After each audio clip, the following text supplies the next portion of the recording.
To state the obvious, Americans love food. And in the US, you can buy anything imaginable at restaurants, farms, markets, and other stores. Well, almost anything.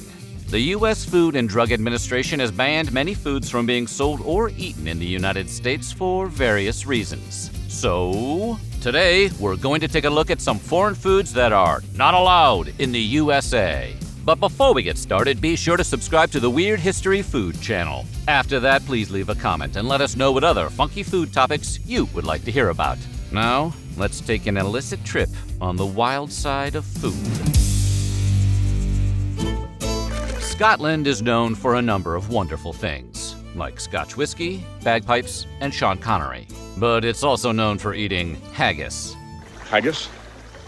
What is haggis? Haggis, for those who don't know, is a type of pudding composed of the liver, heart, and lungs of a sheep, mixed with beef and oatmeal, then seasoned with onions, cayenne peppers, and other spices.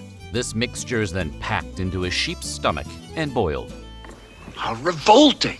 This might not sound appetizing to everyone, but Scottish people are really into it. In fact, haggis is the national dish of Scotland, and if you get it there, it's usually accompanied by turnips and mashed potatoes. Americans who like haggis, however, are out of luck, because haggis is currently banned from being imported into the United States.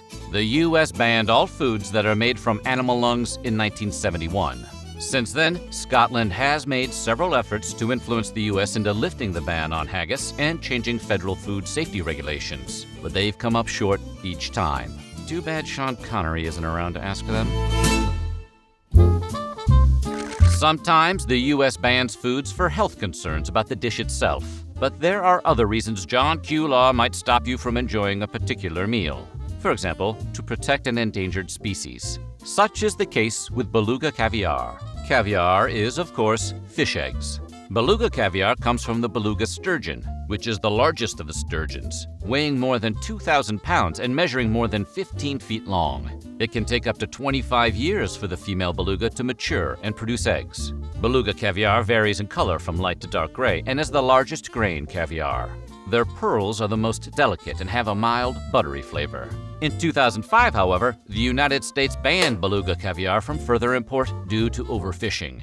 The U.S. was consuming about 60% of the world's beluga caviar, which is considered the Rolls-Royce of caviar due to costing $200 per ounce. In fact, beluga caviar was so desirable that the available stock declined by 90%. Overfishing of the beluga can mostly be traced back to poaching in the black market, but that's just academic now. The bottom line is, no beluga caviar for Americans anymore. So as we've seen, the U.S. might ban a food for being unsafe, or because it derives from a species at risk. But there's yet another reason a food might be banned: trading concerns. Take the Mirabelle Plum, which is the small, oval-shaped and dark yellow fruit grown on the Mirabelle plum tree. It's sweet and full of flavor, and is used in fruit preserves and dessert pies. The fruit can mostly be found in France, where 70% of the world's Mirabelle production occurs. The production of the Mirabelle plum has been supported since 1996 by a protected geographical indication to help guarantee its authenticity. The protected origin designation makes it illegal to import or commercially sell the plums in the U.S. That being said, regular folks can grow them on their own property, as long as you don't try to sell them. Unpasteurized milk, or raw milk, is milk that comes directly from an animal's udder and hasn't been heat-treated or pasteurized to kill any bacteria. Sounds great, right? Oh, indeed it does. Well, it may not be. Raw milk carries a higher risk of being contaminated with harmful bacteria that causes foodborne illnesses than pasteurized milk does. Children, in particular, are at a higher risk for these diseases because their immune systems have not yet fully developed. The FDA banned the interstate sale or distribution of raw milk in the U.S., but states are able to adopt their own laws of the sale of raw milk. Given the risk, you might think that states would want to stop people from drinking the stuff, but not so much. In fact, drinking and consuming unpasteurized milk is 100% legal in all 50 states. That being said, only 13 states allow the sale of raw milk in retail stores. Of the other 37, 20 states prohibit the sale of raw milk, and 17 states allow the sale of raw milk on the farm in which it was produced. And at the very least, many of the states that allow the selling of raw milk require a warning label informing consumers about the risk of pathogens that can be found in the milk.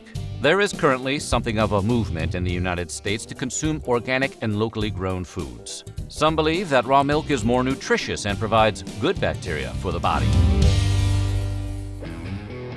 Sassafras oil is extracted from the dried root bark of the sassafras tree.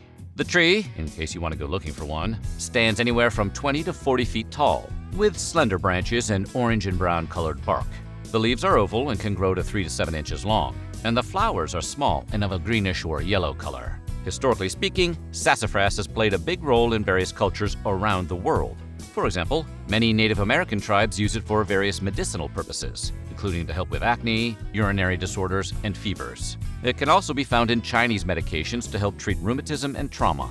The twigs from the plant were once used as toothbrushes, and sassafras was also used as an early anesthetic and disinfectant. Not only that, but sassafras was found in many distinct foods in the U.S., and it was known as a key ingredient in many root beers and teas. Sounds pretty useful, right? Well, don't start celebrating just yet. The FDA prohibits all sassafras bark, oil, and saffrole as flavorings or food additives. Sassafras is no longer considered safe for human consumption.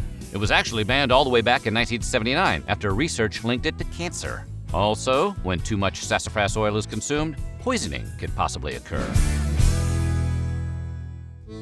The orderlin is a small, colorful bird in the bunting family, a category that also includes American tree sparrows. Once upon a time, in a faraway land called France, the orderlin was a chief ingredient in a highly controversial meal. The recipe called for the bird to be cooked for 8 minutes and served with a head attached. The bird was then meant to be eaten whole, including the head and bones.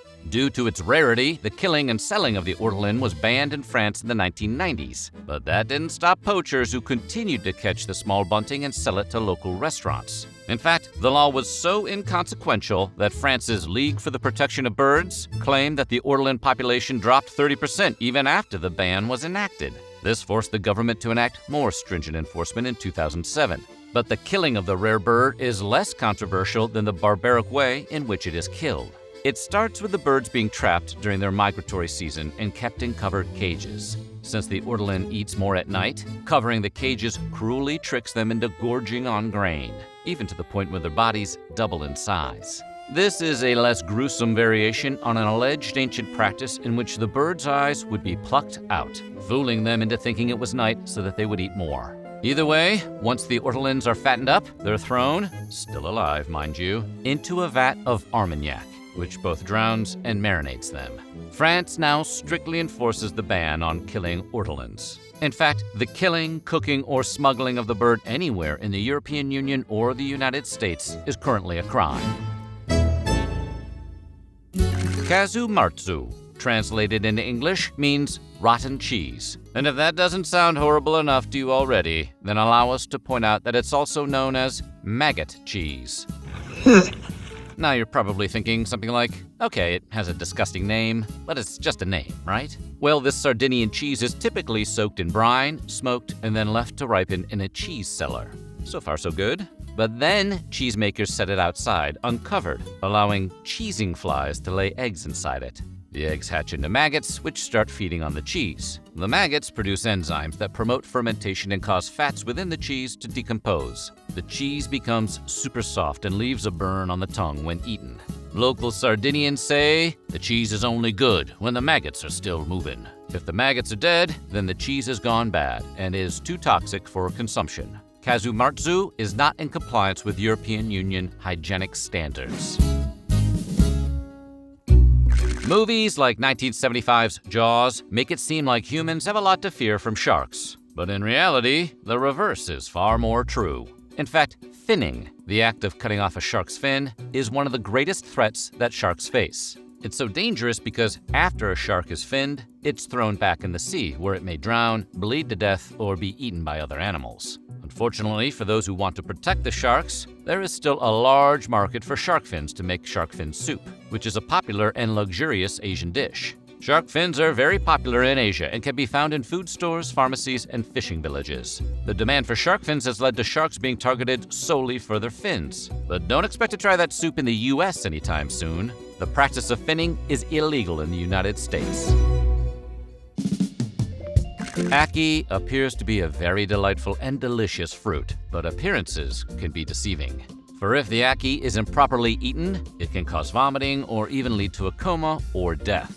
To do it right, you need to know that the ackee's fruit's protective pod turns red and naturally opens, revealing the edible portion, which is the many yellow aril that surround the toxic black seeds. The ackee fruit is originally native to West Africa, but was brought to Jamaica in 1778. In Jamaica, the harmful effects of ackee fruit are known as Jamaican vomiting sickness, and they're comfortable enough with it to have made it Jamaica's national fruit. The fruit can be tried in Jamaica paired with codfish, which is a popular dish. In the US, however, the FDA banned all ackee, though they later allowed the sale of frozen or canned ackee. The import of fresh ackee is still banned.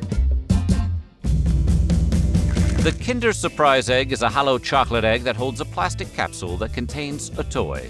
The toy is usually a simple collectible, like a tiny bike or miniature beach bucket and pail. They are widely popular and are sold across the world, except in the United States. Not that it's hurting them any. In fact, even without the help from US markets, Kinder sells more than 3.5 billion surprise eggs each year. Kinder Surprise Eggs have always been illegal in the United States. The 1938 regulation made it illegal to sell any candy that contains a non-nutritive object. Several efforts have been made to import the chocolate egg into the US, but the federal government has continued its ban and recalled the item each time. Luckily for US consumers, Kinder also makes the Joy Egg, which is a more recent version that separates the toy from the chocolate in two sealed halves. The Joy Egg meets FDA regulations and is compliant with the Consumer Product Safety Commission. It's not exactly the same as the Kinder Surprise, but it's close enough so the fans across the US can get their fix. So what do you think? What banned food sounds good to you? Let us know in the comments below, and while you're at it, check out some of these other videos from our weird history.